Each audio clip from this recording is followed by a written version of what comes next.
fantastic over-the-top edition of the Kronos Group podcast. I am your host, Jerry Brazy, along with Mr. Matt Floyd. Matty, what is up, my friend? Dude, it has been a busy week, but good. We have been crushing it. On the docket today, we want to talk about two things in particular that has multiple titles, or multiple topics, I should say. One is health. We want to spend some time talking about health. The podcast is all about entrepreneurship and business and success and life and family. And a big part of all of those things, I would say that health is at the top. Everything else falls below that. So I would say that health or success or relationships, all of those things are downstream of working out, eating right, and being healthy. So we're going to talk about that. We're going to talk about what I do versus what Matt does, and kind of how we see the world through the health lens. And then I want to spend some time talking about multiple items, in particular the government, the inefficiency of the government, why the government is your worst enemy. It is not your I thought they were competition. our best friend. They are not your best friend. They are your worst competition, or excuse me, they are worse than your worst competition. The government at every level, everywhere. Now, it is far worse in some places than it is in other places. That's 100% true. Where I'm from in Oregon, they are absolutely Gestapo Nazis. That government is out of control, and it is broken. California, Washington, New Mexico, all over on the west side. And then you have the central part of the country up there in Illinois, Connecticut, Massachusetts, Vermont, Maine, all over New England. And then, of course, over in the Northeast with New York being probably about as bad as it gets. So between California, or between the entire West Coast, and between the Northeast, you pretty much can, and New England there, you can nail it all down. Those things are third-party hellholes. So I thought we should talk a bit about that, because if you are on the outside looking in when it comes to entrepreneurship, or you are trying to move up and become successful and maybe get a promotion and make some more money, you should know about this. If you are just generally a person that is interested in how the world works, I think understanding the things that are not reported nearly well enough, that are not talked about hardly at all, should be something that we spend some time talking about. So, Maddie, that is kind of what I had on the docket. I love it. Let's just roll. Okay, so starting out with, let's talk about. So, anybody knows my story? November of 21, I am lying in a hospital bed. I'm down 4 pints of blood. I'm having 100 mini heart attacks. This had been going on for about 2 months.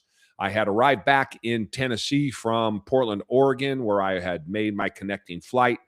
The last 2 trips had been brutal. Historically, when I was 38 years old, I had a 40% growth pop up out of nowhere in my heart, in my left ventricle, as a matter of fact. And it was something that was sitting dormant in me called hypertrophic cardiomyopathy. And it sat dormant in me from the time I was born, just waiting for some minute to pop up. They're not exactly sure why, and there it was. And so they caught it when I was 38. Thank God I caught it, because many times these are the things that get you killed. You just kind of die quickly because there's an interruption in the electricity flowing through your heart. And in my case, they caught it. I was lucky, and I immediately went on some blood thinners and a drug to slow my heart down. Now, at the same time, I broke my back when I was 19 years old, so I've been addicted to opioids for 25 years. So I had that program going also. So that's kind of my health. I should say addicted, so everyone understands. I had to have them. I could not walk 100 yards without sitting down. My back was so bad. And so I had those two things starting kind of hit all together at 38 years old. At 40, hypertrophic cardiomyopathy provided me with AFib. That is where, so I have the 40% growth in my left ventricle, and the AFib kicks in. I didn't know what that was till it showed up. And for me, it showed up 245 beats a minute, where my heart just sits there and rages. And it would go for about 45 minutes at a time. It got to be so consistent that I could set my clock by it. And I would sit on the ground, or I would lay on the ground, and my left arm would curl up because the pain was so bad.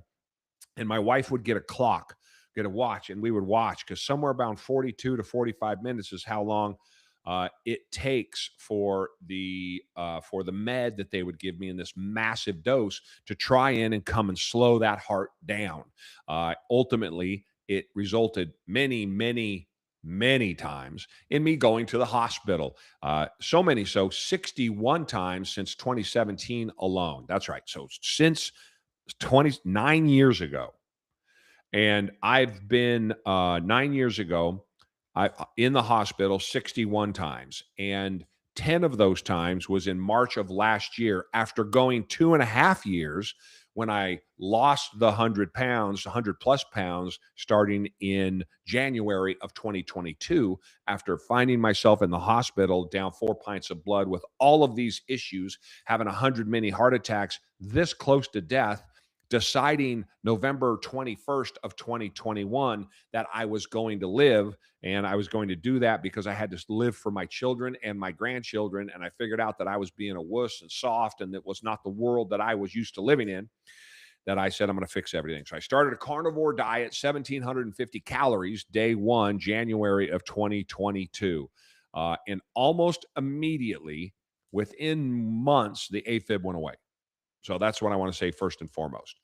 Almost immediately, within the first 40 or 50 days, all of the soreness. Dude, Matt, I'm telling you, I would get up to go to the bathroom in the middle of the night. A dude's got to pee. Come on, I'm not the youngest dude on the planet. I got to go. I would get up in the middle of the night. And I kid you not, I have one of these big beds, right? Sits off the ground. So when you get down off of it, you can kind of slide down. I don't really have to stand myself up. Yeah. But just getting up at, big old 308, 10 pounds that I was, just pushing myself up and then kind of sitting up on the edge. And I would sit there and just contemplate my existence for a minute, right? Anybody listening to this that's obese knows exactly what I'm talking about, particularly as we get older. And I would then put my feet on the floor and everything would pop, and I'd kind of limp because everything was so stiff and so broken, into the bathroom, do my program, come back up, and just kind of drop down into bed and just be uncomfortable turning over. I can remember getting back into bed, and you can just feel the fat everywhere. And I mean, it was just brutal. So within about 40 days of going carnivore, I'm weighing, I don't know, I probably lost 8, 10 pounds, 12 pounds in that first 40 days. So I'm sub 300 pounds at this point, but I'm still obese. I'm still haven't done anything but gone for a few walks. 24 minutes it took me on day one to walk a quarter mile, and I had to stop 3 times. That's But by day crazy. 40, I was doing a couple of miles, and I had stuck to carnivore, and I had kicked all of the opioids, and I had the most miserable 1 month of my life doing that, quitting sugar, quitting carbs, cold turkey, all of those things together. And then the weight started coming off. By month 4, I was doing 5 miles a day. So I split it and I started doing 4 miles in the morning and 4 miles at night. This is every single day. And then in May, so that was in April, in May, I started doing 4 miles in the morning and lifting. And I would lift for an hour every day. And then I added the sauna. So I made sure I was drinking a gallon of water. I'm eating 1,800. By this point, I'm eating 2,100 calories because I stopped losing weight on 1,800 calories. Figure that one out. I added 500 calories a day, and all of a sudden, another 50 pounds came off. So much so that by August, the middle of August, I was 217 pounds, and I had put on about 5 pounds of muscle. Lost about 105 odd pounds, give or take, and had never been healthier, I thought, at that point.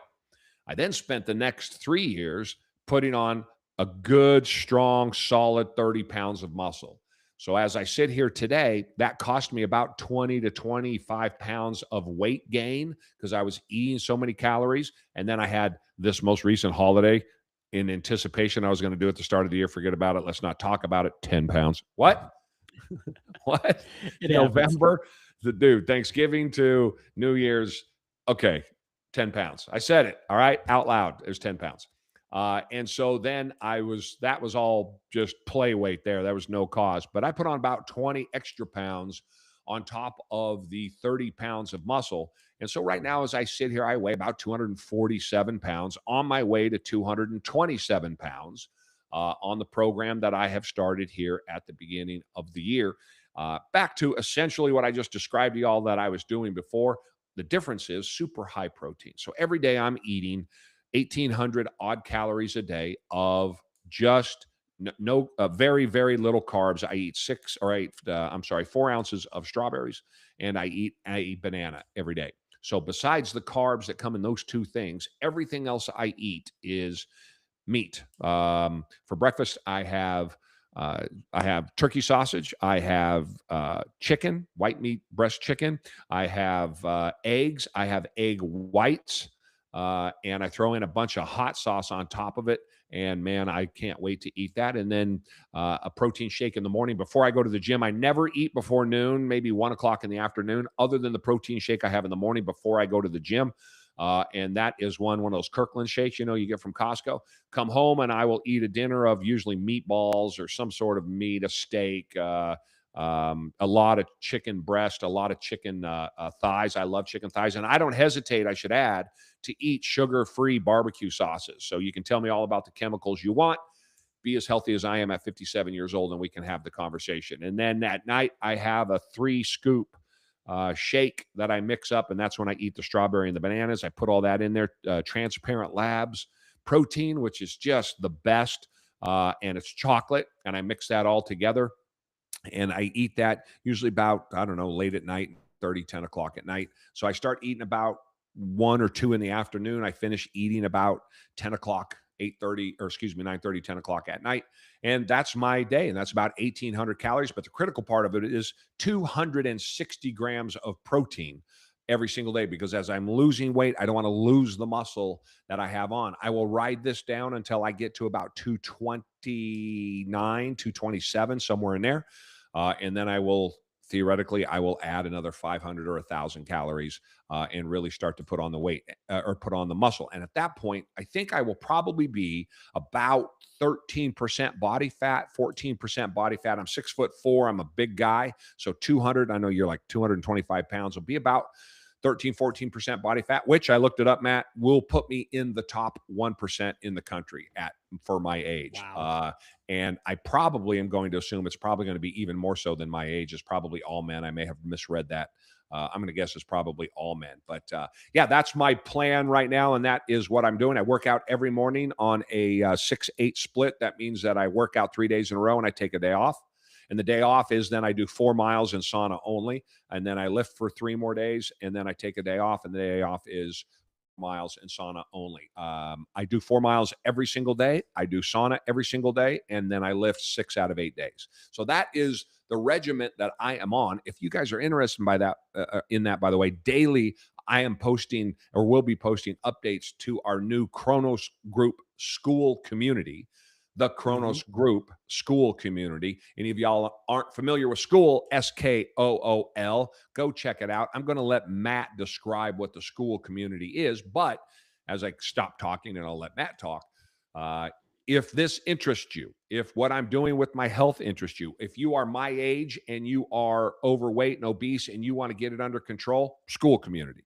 If you are 25 years old and you want to get it together and you want to lose weight and you want to get your act together and you want to feel better and feel healthier and improve your chances of finding success as you go forward in life, both people, 55, 25, go to the school community. I will be updating daily what I did, what I had, how my day's gone, the good, the bad, and the ugly, so y'all can see exactly what it is. Follow along. I'll give you my diet. I'll give you my menu. I'll give you my workouts. It'll all be in there. Y'all can go and you can get it. Maddie, take it away. That's my time.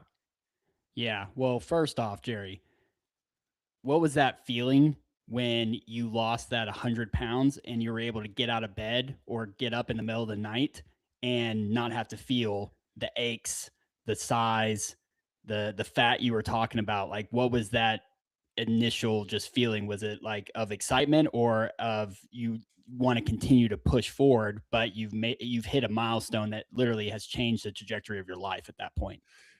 Yeah, what happens is that you make it to about 3 months, and now it's a habit. Now it's just every day as you go and you're going to go work out and you're going to lift and you're going to walk and you're going to drink your gallon. I drink a gallon of water every day. I should add. I hydrate every day with 5 grams of hydrate from Transparent Labs. Also, I take 10 grams a day of creatine. Also, Transparent Labs. It's in my water. 64 ounces that I put two of those away every single day. And so I also started last year, late last year, with testosterone supplement. So that's cool, and that's new for me, particularly with a heart issue. But to answer your question, Matt, I it's amazing how when you suffer like I was suffering, and then I should say that all of the pain went away, all of the meds went away. I was taking 19 pills a day. I now take two. So I went from 19 to two. And the ones I take, one's a blood thinner, and one is to, again, to just slow my heart down and help me control my hypertrophic cardiomyopathy. Happy to take it. No statin drugs, no cholesterol drugs. I'm not worried about any of those things. But the reality is, the way my brain works, because I'm a caveman, because I'm out there just battling every single day, what happened to me yesterday doesn't really affect what happens to me today. And by that, I mean, as much pain as I was in, I've never been a victim and I'm not a victim. And so my brain works very well at compartmentalizing those issues that I might have had. So those 60 plus hospital visits, I've been, clear, ooh, good, and they hit you two dozen times, two times in one night, twice. So I'm talking as miserable as you can be, y'all, but I'm building companies, I'm working, I'm doing all of the things, I'm moving across the country, all of the things that I'm doing while I'm going through all of this. My point being, I forget about it the next day. I get up, I put my feet on the floor. To answer your question, Matt, it feels fantastic, but I forget immediately how much pain I was in because I'm not a victim to my pain. I am not identified by my obesity or my pain. I wasn't a victim to those things. I was fat because I put garbage in my mouth that made me fat. I put garbage in my mouth that made me fat because I felt sorry for myself because I had all of these ailments. I felt sorry for myself because I was going in the hospital 61 times a day. And my cardiologists today tell me if they had more patients like me, they would have less patients. The problem Mhm. is, and I have three cardiologists, the problem is that no one does it. And this is from them because everyone turns into a victim. You get sick, you go get sicker, and then you ultimately die. Nobody ever fights back. So in this case, I'm rare in that I fought back. Now I'll answer your question specifically. Dude, 1,000%. Let me tell you, this I did it this morning. I put my shoes on. Here's how I notice it every time. I never forget this. I put my shoes on. I put one foot on and I put my foot on the ground. I don't tie it. I get my other tennis shoe. This is before I go to the gym, and I put my foot on. I put my foot in the tennis shoe, and I put my foot on the ground. And then I'll either just simply bend over and tie my shoe. This is at 7 o'clock in the morning, or I will stand up and bend over and tie my shoe. There is no picking my shoe up and putting it on my foot, on my knee, and then having to grab it and drag it forward for me so I could tie it, which means then that my shoelaces are on the inside of my shoes. You always know a fat guy tied his shoes, right? Because the shoelaces are on the inside because you can't bend over because you can't breathe. You can't even get down there because if you're like me and all the fat sat on your gut, you couldn't bend over to get to it. So I remember every single day because I tie my shoes like that. Every time I bend down to tie my shoes after putting a shoe on both feet, and I can breathe and I can talk while I'm doing it, and I put my shoes on and my shoes are tied in the middle, I'm like, winner, winning. Mhm. It's exact tiger blood. There's an old reference. Yeah, Yeah. that is exactly how I feel about it. So I don't even notice aches and pains anymore. They're gone. They disappeared. They disappeared about day 60 or 70, really. It was all gone after that, even while I was still 275 pounds. Yeah. Well, to segue into the school community, I think part of that is seeing that journey and being able to not only experience it for yourself, but share that with other entrepreneurs and business owners and that whole community that can be on school, which is the power of just hearing the story and seeing it that it's relatable and that anyone and everyone can do it. They Dude, just have to have that mentality, like you said, every day. Don't be the victim. Wake up and make a decision. And you have to live with those decisions, but being able to see stories like yours and mapping out day by day that progress and a whole community of entrepreneurs and business owners being able to go into school and see all that and then be able to make it for themselves or say, hey, this is actually good for me, but I might tweak it this way. Perfect. Because then they're at least making that progress. And like you said, after 3 months, it was subconscious behavior at that point. It Right. wasn't anything that you thought about. It was just, this is what I have to do. Earlier this week, when we chatted with Eric and we just released the podcast with Eric Himman today, he was talking about that same thing. It was just the consistency and the progress every day that it just became part of his lifestyle. Yeah, and And that's the key, oh, that's the word right there is lifestyle. Just because I want to make sure into 3, 4, 5 months, I'm thinking about it every day, but it's a habit. So it's a habit I have to go do. And then you hit it on the head, Matt. Somewhere around four, and it's easier in a habit than forcing yourself for the first 30, 40 days. Those first 40 days suck. There's no two ways around it. You have to suck through that. But then that habit kind of takes over, but you're completely aware of it, and then the lifestyle kicks in, and that's somewhere around 4, 5, 6 months. For me, it was about 4 months, and that lifestyle means that my wife would say, What time are you working out today? I want to go do X." Or there's a no. The house knows, I know, everyone knows that the weekends, if we're doing anything, it's got to, okay, when's Jerry going to go work out? And then we'll go here, and can he go work out at this time to make sure they get in, because it's second nature. It's like breathing, so much so that if I can't, then it's like I'm not breathing, like I've lost myself by not going to the gym. And so that's the lifestyle that you take. And it takes probably 4 or 5 months before you get there. It's a good habit before that, but a habit you got to you're aware of doing. Pretty soon I go to the gym. I forgot I even went to the gym. yeah. Well, and it's similar on the school community. The hardest part is just getting in there and seeing what you can take from it and what you can learn and what you can add to it. And being able to see within the school community, we have courses, we've got all of our podcast episodes, we've got previous episodes where Jerry was a guest on other podcasts, and we're posting those in there. We're doing daily thoughts, daily post in there around health, around fitness, around your entrepreneurial journey, news within the business world, different things that business owners can take away from learning what Jerry and myself and Steve are adding in there, as well as also what people are adding in there that join the community. And we want them to be able to communicate with everyone else there, knowing that that is a tribe or a community that's trying to build each other into better versions of themselves. And it's not going to be done overnight. There's no overnight success, but through the consistent compounding progress that you jump in there, you say to yourself, I'm going to do it and I'm going to start on this day. Okay, cool. I'll see you in 3 weeks. And are you still doing that? And that's what's in the community within school, as well as also just knowing that other entrepreneurs and business owners are in there trying to do this together and hold each other accountable. Yeah. And there's a lot of programs out there, master classes, that will tell you great stuff, but they'll never check back up with you. They're not going to like reach out to you. But in here, you have access to us and to other operators and other entrepreneurs that are trying to make an impact within their business and their health. And even And even if they're not an entrepreneur, even if you're not an entrepreneur, there are different levels there in the school community. So y'all can go and you can become part of the school community. If you're interested in success and the many facets that it takes in life and health and business and education and companies and school and promotions, whatever it might be, you go to the school community. But here's the reality. Let's just talk about health, since we're talking about health today.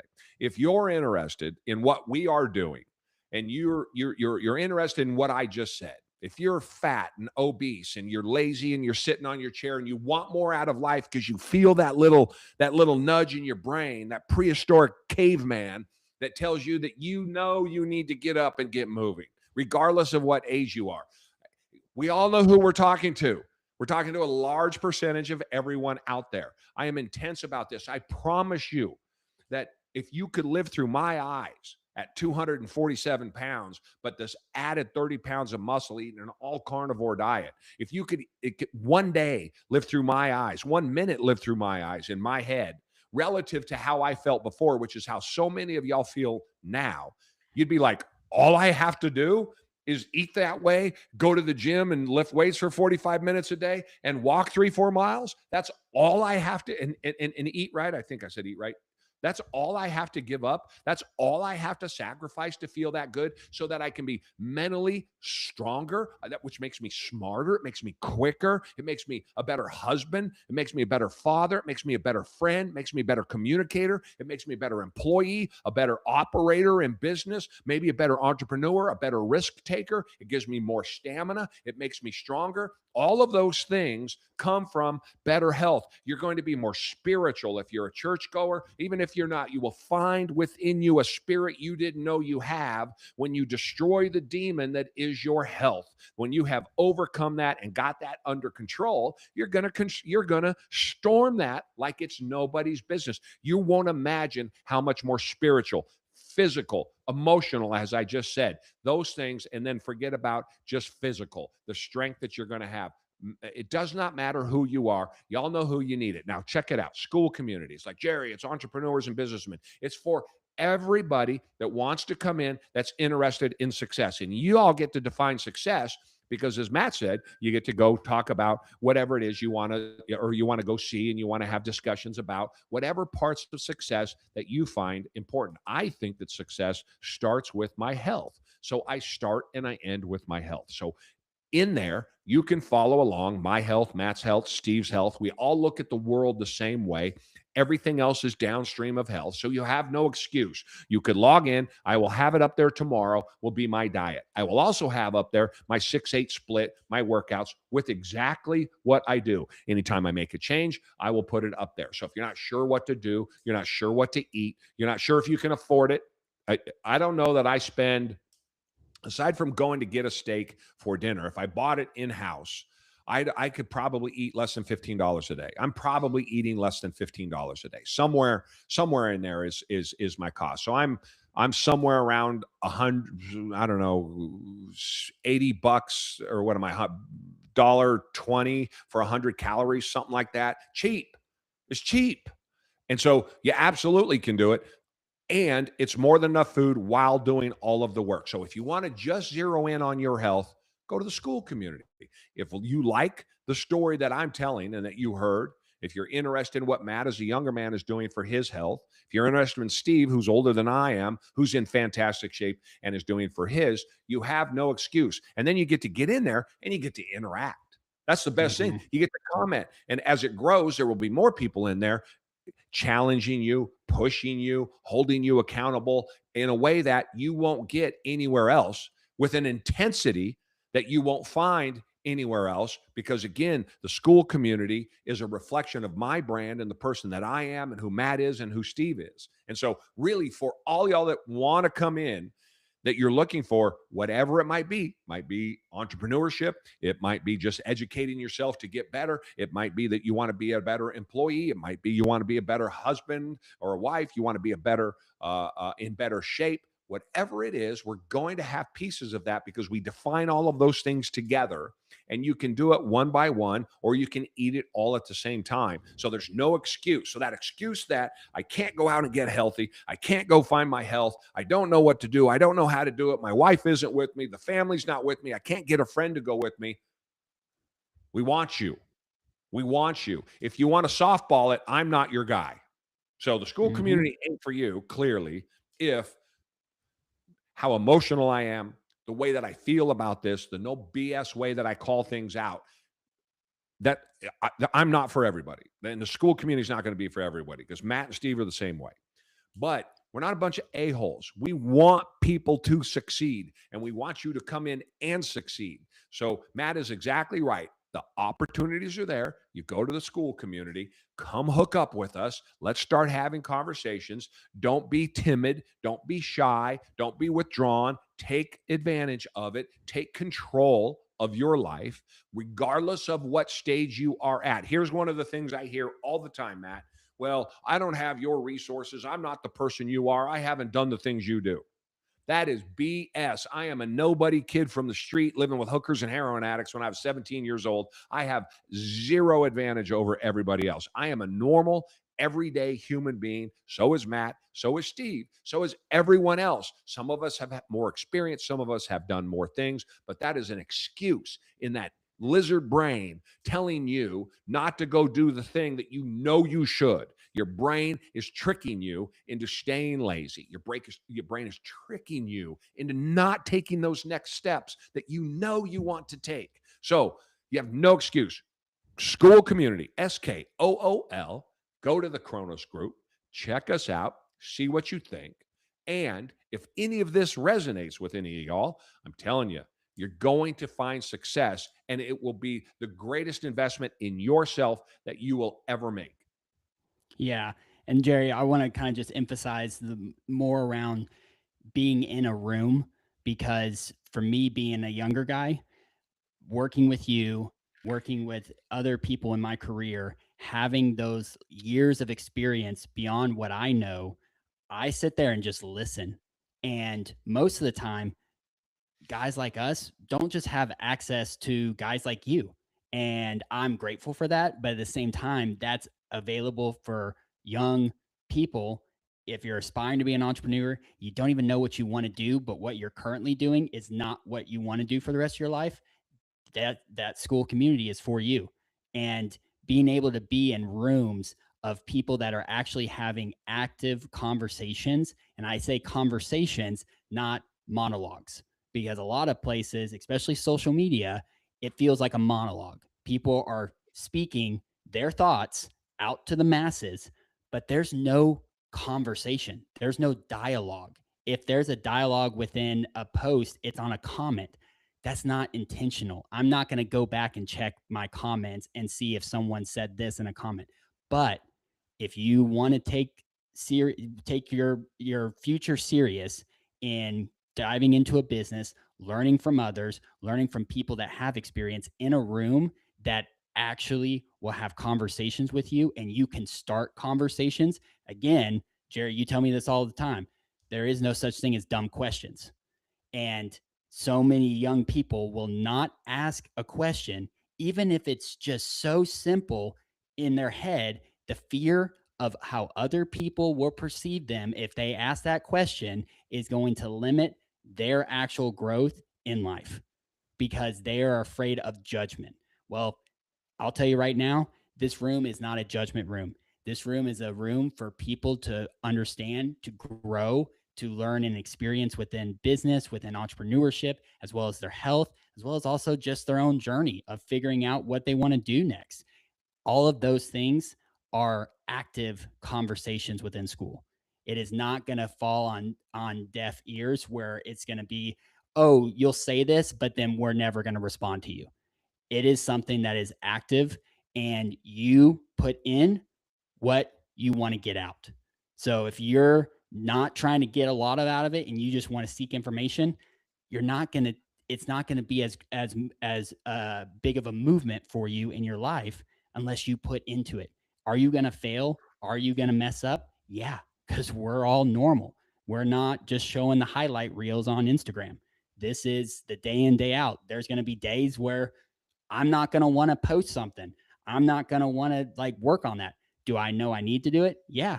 But being in those kind of rooms and similar to working with Jerry, there's days where I'm so close to just being done with it because I'm just tired of looking at it. I've spent so many hours on working on a marketing campaign or an email or a social post, and Jerry will look at me and be like, it's close, but it's not quite there.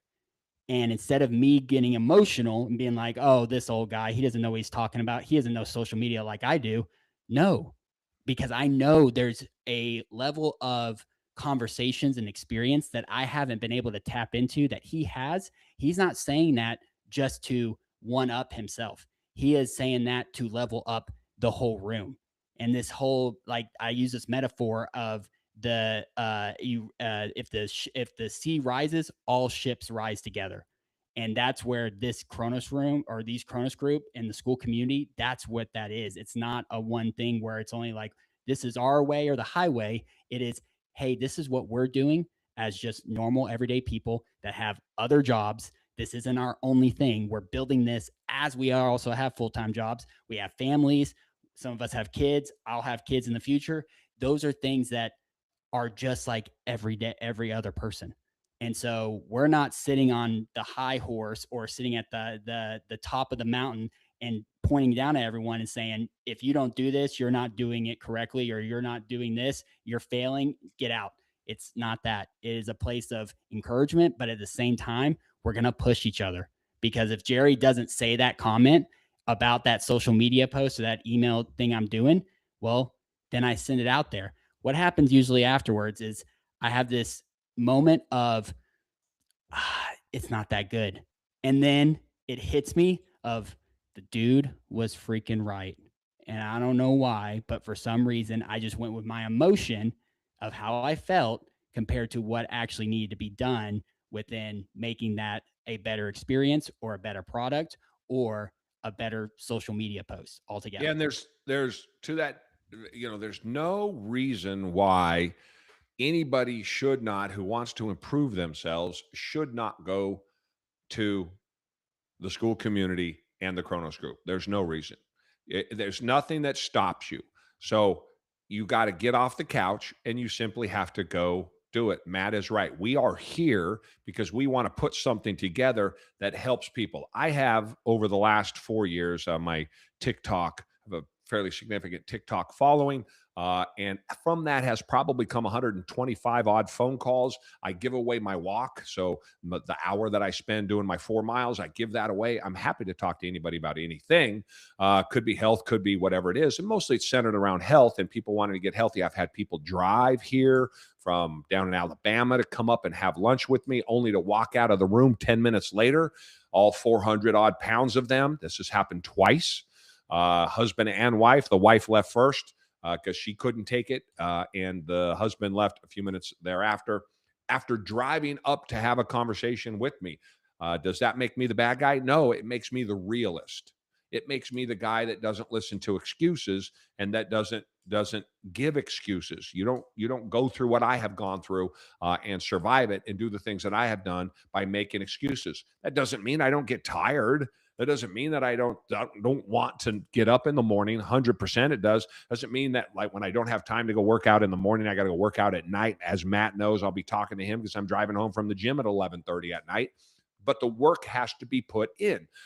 And so this is really what it does. If y'all want to find success, find a group that's going to push you in whatever format success you are chasing, because mentorship is 100% the critical tool that people need, the assist that people need to supercharge that chase. And so what we're doing in a community like this is, not only do you bring real lived advice from somebody like me, from Steve, but you got the experience of Matt. And then we bring in the wisdom of the crowds. And this is going to be, as the thing grows, the crowd comes in and it starts to provide feedback and optionality and different takes and different approaches. And, well, this worked for me and this didn't work for me. And then we can have conversations about it. And you're free to make up your own mind about which way you want to go. But the reality is that if it were a group where you come in and you're looking for commiseration, we are not your group. And I'm going to give an example. This goes to anybody in the AFib. Matt, you can cut this. We're going to make a video out of what I'm about to say right here. To my fellow AFib sufferers, I have hypertrophic cardiomyopathy. That's a 40% block, as I said, in my left ventricle. And from that, I have AFib. So I don't just have AFib. There's a bunch of people whose hearts just race and they have AFib. Nobody has AFib. You'll never find somebody else out there that had 61 hospital visits from 2017 until March of last year. It just doesn't exist. That doesn't talk about the number of doctor visits and all of those things. That's probably 150. It doesn't exist. My outcomes were probably as brutal as anybody's ever had. 245 beats a minute for 3, 4, 5 days at a time. For years, this went on. Uncontrollable, taking massive amounts, 19 pills every single day while I was addicted to opioids. And I kicked all of that and I got better for it. And everything went away because of what I ate. And I did it on my own and how I exercised. But I did it on my own. And this is why this is critical, because these AFib groups that I have joined on Facebook are pathetic. They are sad.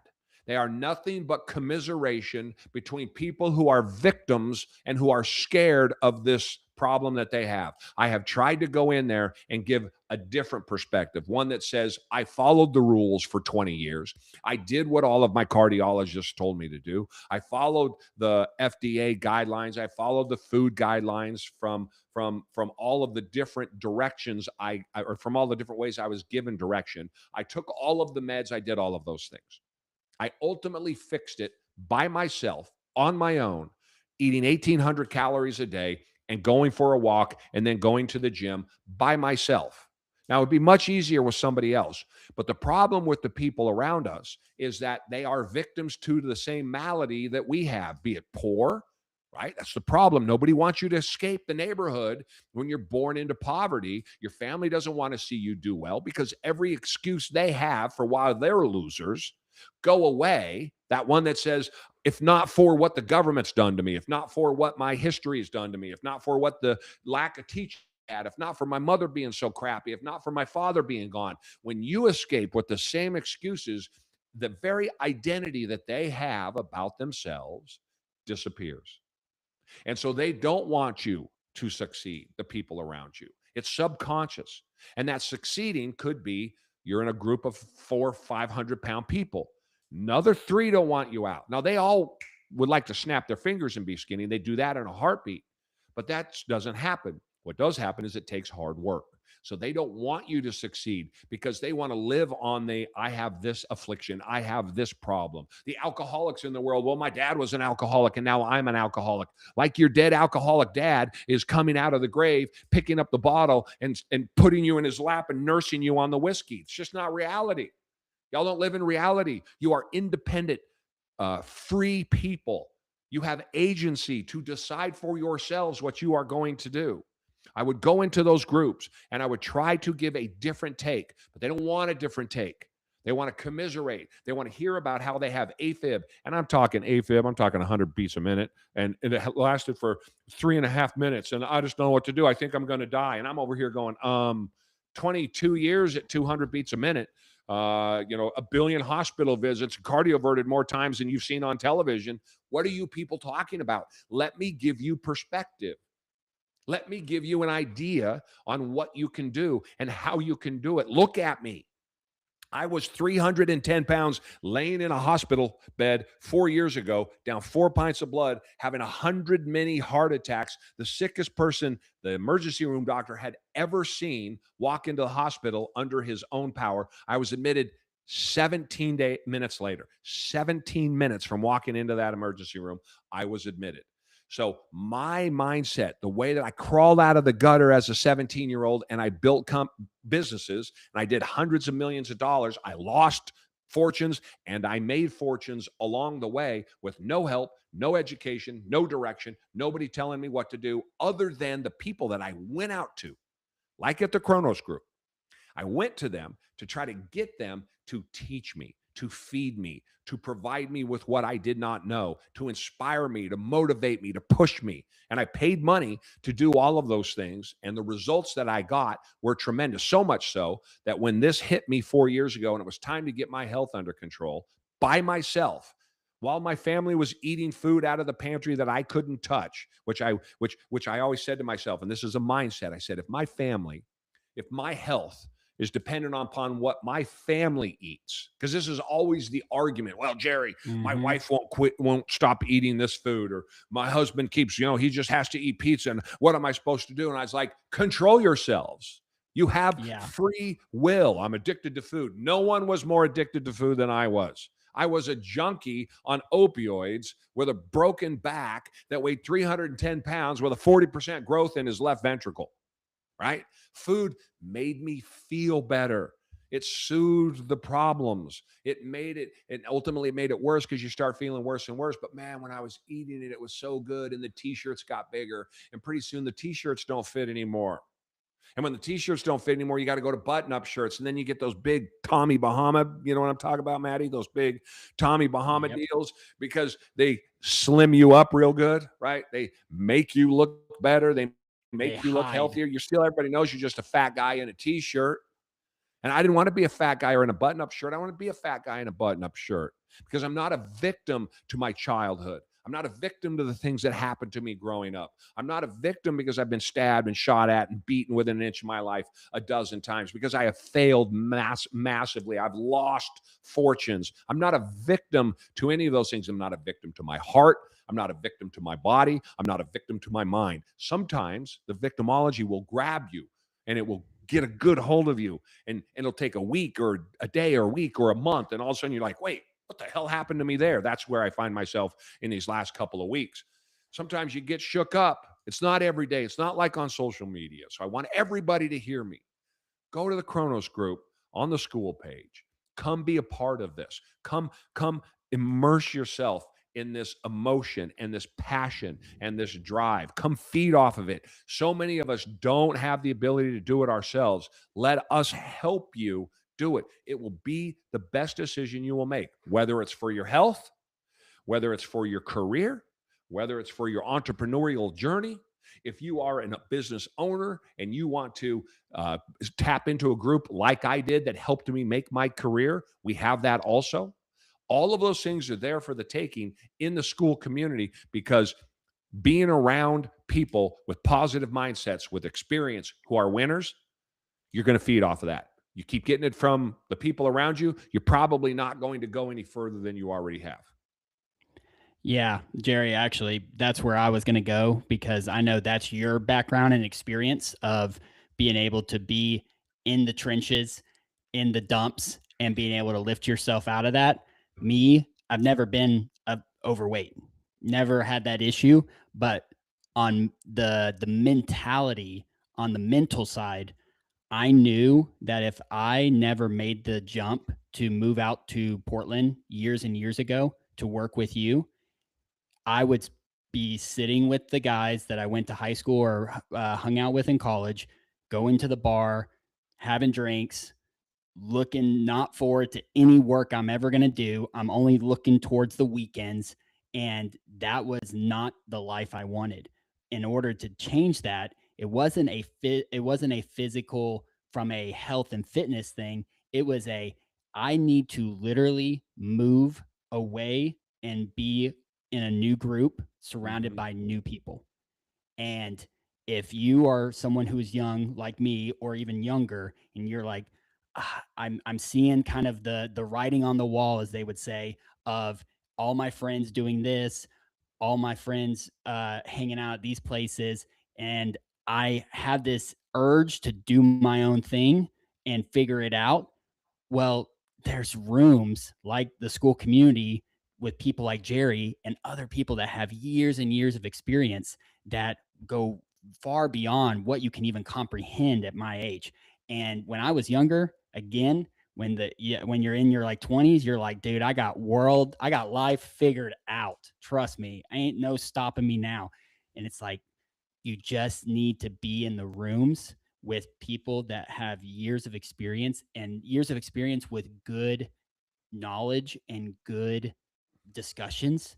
And the things that I learned within those years of working with you and being out there on my own, it put me in a place of I have to figure this out. There is no, oh, I'm just going to go hang with the buddies and we're going to all like talk about our woes, and we're going to blame the world, or we're going to blame our friend, we're going to blame our girlfriend at the time because we don't feel like we're being in a good relationship, or she's not treating me right.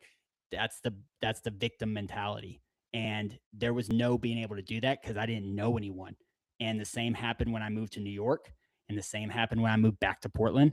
And now being in Arkansas, it's always been on my own. Now I have a family, and it's one of those things that I've always sought better opportunity by not just figuring it out on my own, but finding people that have done what I want to do and learning from them. Yeah, and The mentorship and is especially in marketing. and mentorship is just I mean, finding a community that you can, even if you're uncomfortable, you don't know that it's for you, Maddie. That's the other thing, is just you should be uncomfortable. You should, in things Mhm. that you do as Matt just alluded to, you know this, Matt, you just have to be uncomfortable. So you should be living in the uncomfortable. The problem is that we're constantly searching out the comfortable. There's not a lot to be found in the comfortable. I always say to prospective entrepreneurs that you need to live in that uncomfortable. I'm not worried about what I do well. I'm worried about what I don't do well, and I'm always self-assessing from that perspective. And so, if this is foreign to you, I want to encourage you to step into that breach that makes you uncomfortable. Join up, and let's start having a conversation right away about what we can do to help you out. I think that that is the critical part. And I'll add this, Matt, you talk about moving around the country. I just heard this stat a couple of weeks ago. Somewhere between 80 and 90% of the people in the United States die within 10 miles of where they were born. Jeez. So it is a huge number. It blew me away when I heard that. So I assume that's true. And if that's true, then that's a crazy, crazy number. And it just shows the lack of people. You don't have to, I don't think you have to go leave the state or any of that to broaden your horizons. But if you're aware that your horizons aren't being broadened, if you're like me at 25 years old, where all I did was, or 28 years old, was watch, work, and then watch sports, play sports, eat while watching and playing sports, while I argued while eating and watching and playing sports. If that's you, that's a road to nowhere, because you will be doing all of those things, as the epiphany I had sitting in that office running that company at 28 years old told me, that if I didn't stop and do something that made me smarter, if I didn't find smarter people around me, I was going to be stuck doing the same thing when I was 50 that I was doing right there. So you need to think about those things when you are, if you feel that urge, like you need to jump out and do something different. We think the school community, obviously, and the Kronos group is a great place for you. Let's go to, enough time, we beat that up, Maddie. Let's go to number 2 on the docket here, which is talking about the Chicago Bears today announced that they are moving. Where was it, Matt? To Hammond? Hammond. How about them Bears and Hammond Bears? The Hammond Bears in Indiana. So I can't tell whether or not it is finished, if it's completed, but it looks like there is a memorandum, at least, of understanding between the two places. Now, turns out it's an hour south or west, if I remember correctly, south maybe, of Chicago. So it's not like it's, on the other side of the world, but it is in Indiana. And they're moving to Indiana for a reason that does not surprise anyone who follows, anyone who is an entrepreneur, has ever built anything, has ever tried to flip a house, has ever tried to do anything outside of a W-2 earnings. It doesn't surprise anybody why they're moving, why the brand, or excuse me, while the Bears are moving. And that is, quite frankly, because it is untenable, the city of Chicago. Like so many other cities, like we talked about earlier, it's untenable. You just can't live there. And at some point, there's the old saying about good men make good times, or hard men make great times. And I'm going to screw it up, right? But it finishes with soft men make hard times make strong men make good times. Good times make soft men make hard times. And Chicago, LA, Portland, Oregon, Seattle, any Boston, New York City. These are all soft, feminized economies. They are soft, feminized men. There's no leadership there. And at some point, hard men will have to come back in and do the hard work of rebuilding what these soft men blew up, because they never had to earn it on their own. It was just given to them, and they have this idea of how the world works. And the reality is that this mass exodus that we're seeing is going to continue from all of these states. And so the Bears are going to be probably the highest, notoriety wise, the highest outfit to do it. And it is going to be probably the best example of why you can't do business there. I looked up real quick what the cost was going to be to them. So they're going to build a $2 to $2.5 billion stadium.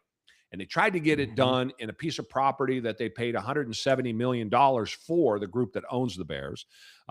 that keeps it there locally. It's not where it was now, but it keeps it there more localized to Chicago. Except they can't build it because the people of Chicago, and in particular the state of Illinois, won't come off of their taxes that are just make the project untenable. So why does it make the project untenable? Let's say it's all in a $3 billion campus. Now, who in the hell wouldn't want a $3 billion campus in their city, right? Everybody would, except these blue states that never had to earn anything. They're like the second generation rich kid, right? We've all known them that never had to go out and earn their own, and yet they're driving the Lamborghini or the brand new car. They live in the big fat house, and they imagine that this is what life is like. They forget grandpa actually built the railroad himself that then provided him the living 70 years later that the grandson is giving. And so from that perspective and from that context, then they're talking about taxes just on the new campus that they would build, totaling 3 billion, 2 billion on the stadium, a billion they're going to build the area around it, would be somewhere around $1 to $200 million a year on that 3 billion. 1 to 200 million. The Jeez. Indiana drops at somewhere at a $3 billion price tag to about $50 million a year. So you're talking about $100 to $150 million a year. But wait, there's more, right? In Illinois, you've got 10 to 10.5% sales taxes. Indiana's a flat 7%. So you're talking 100 million versus 70 million. There's a $30 million difference right there. Corporate income tax in Illinois is 9.5%. Right? In Indiana, it's 4.9%. And I think it's going to be 3.9% this year. So that's just on the corporate income. That's the amount of money that the Bears are going to make. The player, staff, personnel, Illinois, you're paying 4.95%. In Indiana, you're paying 2.9% plus local, which can be 1 to 2. Call it 3.5%. Right? Easier recruiting in Indiana. So you can see that hotels are more expensive in Cook County. If you're going to go to the game, entertainment, you have all those sin taxes. I'll never forget the time that some folks came out to my place from Chicago talking about how cheap the alcohol is relative to the alcohol back in Chicago. So, by the time you have put all that together, Indiana is going to save the Chicago Bears a couple of $100 million plus probably $50 to $75 million a year. So that's where taxes kill growth, regulations kill growth, government kills growth. Doesn't matter where it's coming from, government kills growth. And they do a good job because they like to blame the rich guys because the rich guys don't pay their taxes other than the top 10% pay something like 70%. That sounds to me like rich guys paying their taxes, but they don't get to control you or me by telling us that the rich guys are paying the taxes and that the politicians are stealing it all for the little side deals where everybody gets rich on the side except for the masses who just continue to pay. And if you guys are in the middle, the poor aren't paying. The rich are getting richer. The poor are getting richer. The middle class is footing the bill. There's only so much money that the mega rich can pay, and it ain't a lot. It's not what you think. So the government is going to have to come after you, the middle class, to continue to finance the numbers that they're putting up in these cities and these states that are running away regulatory wise and tax wise. They just need to cut. If you think about the government federally, would balance their budget right now if they went back to the budget they had in 2019 pre-COVID. But they won't. The pre-COVID number, they won't go back to that. Doesn't matter Republican or Democrat. They're sticking with the pre-COVID or the post-COVID number. But there is no COVID. It's all gone. And yet they're still spending like there's COVID. So the government is broken. And at the local level, that is the state level, we're going to continue to see these sorts of things happen because people just don't want to pay. And it doesn't matter how big their pocketbooks are, just like the billionaires who are fleeing California because they're going to do a new tax on all of them on their net worth. Value of everything that they own. They're like, well, we're out of here for that. And they're losing hundreds of billions of dollars in revenue, and California will go bankrupt. So the Chicago Bears is not a sports story. It is the fall of these once great cities mostly Democratic cities, ran mostly by Democrats. Chicago is a perfect example of a city that's been ran by Democrats for 100 years. And they are literally driving the Chicago Bears out of Chicago. Yeah, that's it's hard to even wrap my brain around because it's the Chicago Bears. It's like the legendary team within the NFL, and there's only so many of those teams that still have that kind of legacy and uh what do you call it, homage to be able to showcase that they're like a legacy team and pay homage to it. So Mm-hmm. it's hard for me to even think that it wouldn't be Chicago. It'd be something else Bears. And I think what initially sparked this kind of weird feeling in me for understanding that these teams are not about just the cities that they're placed in. They were placed there because it was a mecca city and it had a lot of belief. It had a lot of good foundations. It had a good legacy that could potentially continue to be built out. And then over time, like you said, the government started seeping side, like it's almost the corporate bleeding strategy where it's like before you know it, everything seems fine, and then you go about 10, 15, 20 years down the road and you're like, man, this ain't even the same place that I remember growing up in. And Right. that's how Portland was for years and years, and especially hearing from you, Jerry, being there, born and raised, it wasn't the same anymore. And so I see the Chicago literally in that same trajectory. And for me to be like the Hammond Bears, I'm gonna have to tell my kids that one day. Like they're gonna be like, "Who's the I think Hammond I Bears?" think they're still going to be called the Chicago Bears, but it's just going to be out of Indiana. I mean, it's not Yeah, unprecedented, but again, the reasons why are just interesting. And that idiot mayor in Chicago, whose name escapes me, held a press conference this morning, and he said that they should be in Chicago, and that the ownership reached out to him, but we weren't able to connect yesterday. Right? This guy, these are idiots that have never he was done on Do anything. Not Disturb. These are lifetime politicians who have never grown anything. Y'all got to remember, I want everybody to remember, the government is your enemy. Period. Your government is your enemy. It needs to be viewed as your enemy. You need to be suspect of everything and everyone that takes money from the government and provides you a service on your behalf. So I'm talking about not just the politicians. I'm talking about the people in the offices and the DMV. I'm talking about teachers. I'm talking about police officers. I'm talking about firemen. I'm talking about everybody. There are good ones and there are bad ones. But we need to understand that there is theft and graft and people taking advantage of the situation there throughout the entire system. And it is worse in blue cities than it is in red cities. That's a fact. And so many, though, in both sides of these politicians, they've never done anything. They'd like to tell it. They never done it. They never built anything. They never signed the front of a paycheck. They've never done anything for the most part in the real world. And so these are the same idiots that used to be bartenders that are now trying to tell us how we should run this multi-trillion-dollar economy, or in some of these states, these 100 billion, or in California's case, $1 trillion economy. But the reality is that they lie to us, and this is one of the ways that they get this propaganda on us to get us thinking the way that we do, that it's difficult. Well, the government is hard. The government is difficult, right? These are very hard problems. These are very hard things that have to happen. The reality is that there's nothing easier. There would be nothing easier than running a DMV. There would be nothing easier than running the FDA, the USDA. There would be nothing easier than running any of these outfits that the government has, federal or state or local or county. Nothing easier. That doesn't mean it's easy. I didn't say it's easy.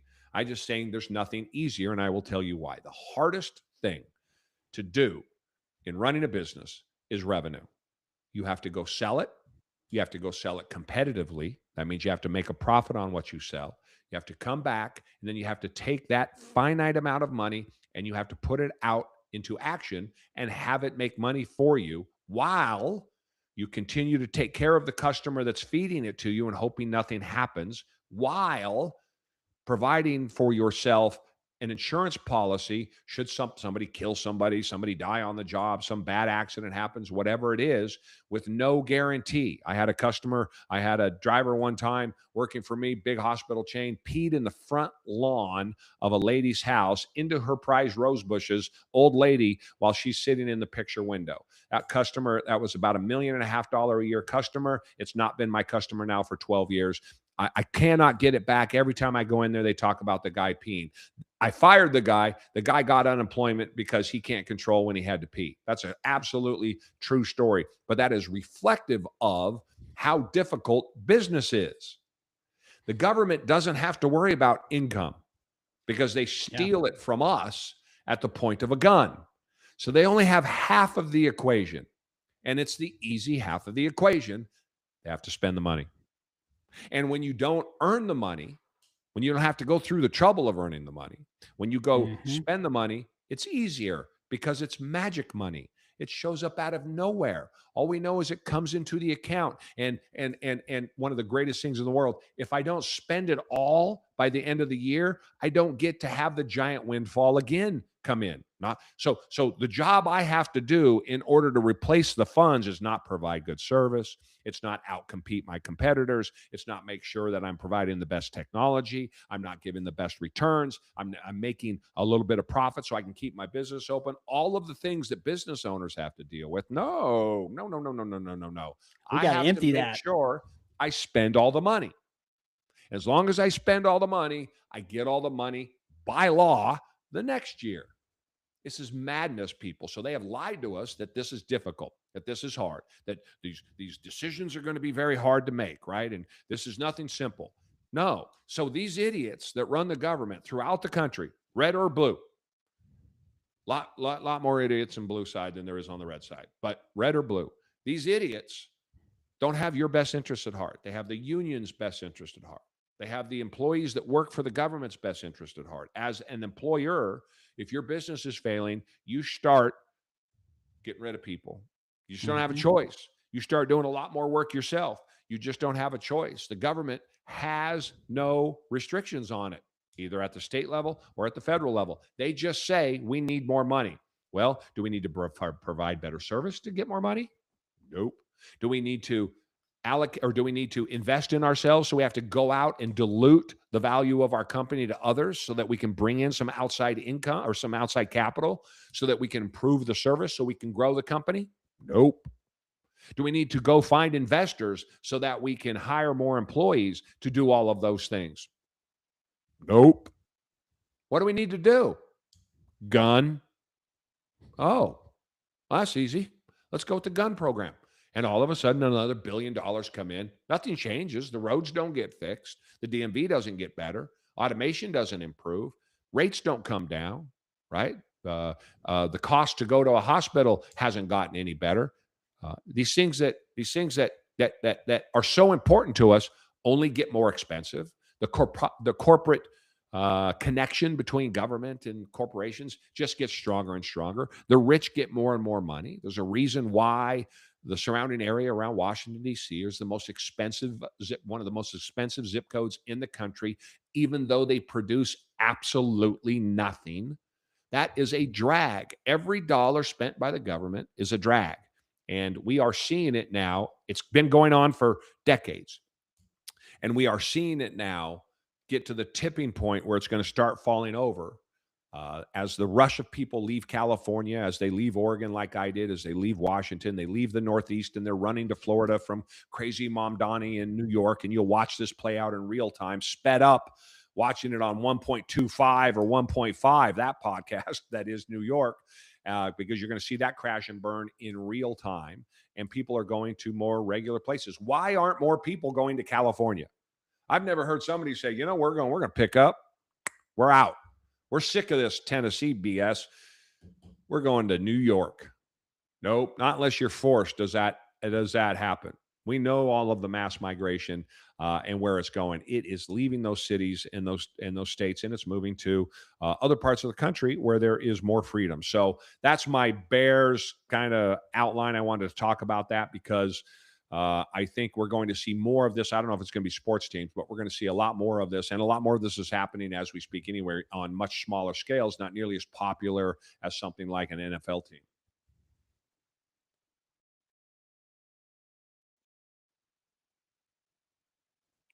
Did I lose you there, Matt? No, you're there. So, anything you want to add to that? I mean, it's one of those things that I look at it from a visual perspective of, have you ever seen the Hunger Games? Yeah, right.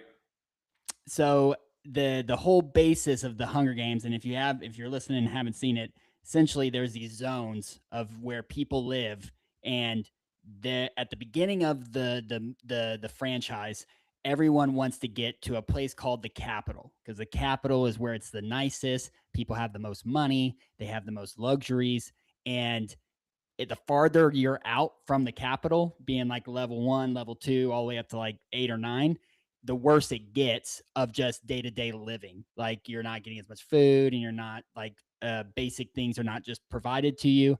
And so the whole premise of the beginning of that series is everyone trying to get to the capital, because what do they see on the outside is and again, the grass isn't always greener on the other side.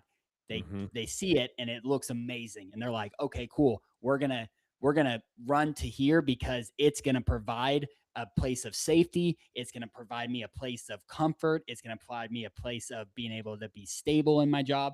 And lo and behold, when they get there, it's a totally different story, because inside there, they have their own system, and they don't just let anyone and everyone in. And it feels a lot like how DC is, where it's like they've got all the most money. Like you said, the zip code, it's one of the most expensive zip codes in all of America. And so from the outside looking in, you're like, man, the Capitol looks nice. But when you get there, they're lobbying, and if you're in the system, great. But if you're an outsider trying to just come in and you're trying to stir up something, try to create something for yourself, whoa, whoa, whoa, you're going to make more work for us. Well, we don't want you here. We don't want part of that. So they start pushing people out. And so the closer you get, being those stages, I see like right before you get to the Capitol is California. And now Hmm. over time, people are like, you know what? I don't want to go to DC. I don't want to go to the Capitol. I definitely want to go to New York. I want to go a place where it's cheaper. I can call my own shots. I don't feel like I'm getting burdened down by the government. I'm not paying these crazy tax rates. I'm not getting charged up the wazoo. So I'm going to start going to these other states that allow me to do what I want to do.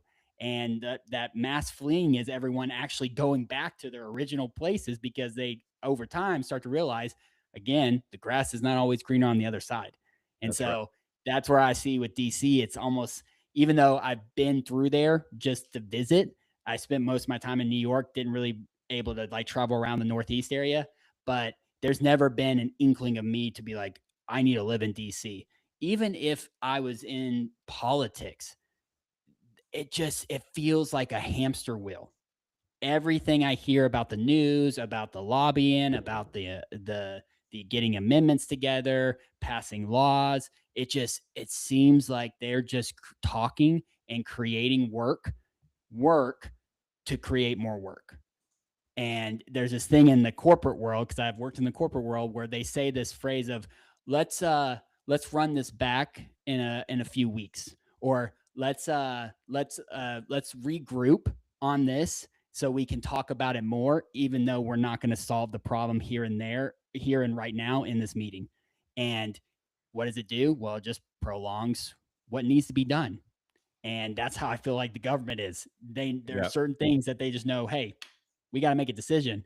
We're losing money. But again, to your point, they never had to actually spend or make money. It's always there. It's like the kid in high school that I went to high school with that had their parents' credit card, and every week he would get the same amount of money, even if he spent it all or spent only a little bit. It would be the same amount, and it was just showing up in his account. And I remember being in lunch, and I was like, man, I really like I was on the free meal program or the free and reduced lunch. And I remember sitting over there and he would always get this slice of pizza from another line that was made for only people that would pay with actual money, like $5 for a premium slice of pizza compared to the cardboard box pizza that was given on the free reduced lunch line. So what did I do? Well, started chatting with them and saying, "Oh, hey," and lo and behold, he was like, "Oh yeah, my parents have money that they put on this card, and I just use it every week." And so me being who I am, I'm like, "Well, dude, can you share some?" He Hmm. didn't budge. And it was one of those things that it's like, that's how the real world works. No one's going to do this handout program. We have this idea in our head of, oh, they'll take care of us, like the government. Oh, government has our best interest at heart. That guy that was in line that had that credit card in high school and he could just spend money on it because he didn't have to work for it. He didn't understand what it actually meant to actually go out and get it done and do it for yourself. It was just there. He just had to show up and breathe. And that was one of the first times in my life, and it was luckily enough in high school and not later on in life that I remember walking back over to the tables and just had my cardboard box pizza and my chocolate milk. And I was sitting there and I was like, if I want it, I'm gonna have to go out there and fricking get it for myself because there ain't Right. no one gonna hand stuff to me. Yeah, that's I love and pizza and chocolate. That's all it was, That's man. good. That's all it was. Dude, that's good. That's good stuff right there. All right, guys. If you like what you have heard, again, go check us out. The kronosgroup.org on the old website, the KRONOS group.org, kronosgroup.org. Go check it out. Or go over to the school community, SKOOL. And that is what, Matt? Also the Kronos group, correct? Yeah, the Kronos KRONOS, group. You can just Kronos search group. for it on school. Go and Maddie will put it in the show notes here. Of course, you can find how to get there. Go check those out. A lot of notes always in those show notes, so y'all can go check that out. I hope you found this helpful and entertaining, and we appreciate you listening. If you got any questions, remember the kronosgroup.org. Boom, little button right there. Hit a schedule a call. You can talk with me. Doesn't cost you anything. If you're interested in any of the things that we're talking about, I'm always happy to talk to somebody. So reach out and do that. You got no reason why not to. Opportunities are Yep. everywhere. You got to go get them, guys. Don't forget. Go on, get. Go for a walk too while you're at it. It's good for you. Maddie, I'll see you.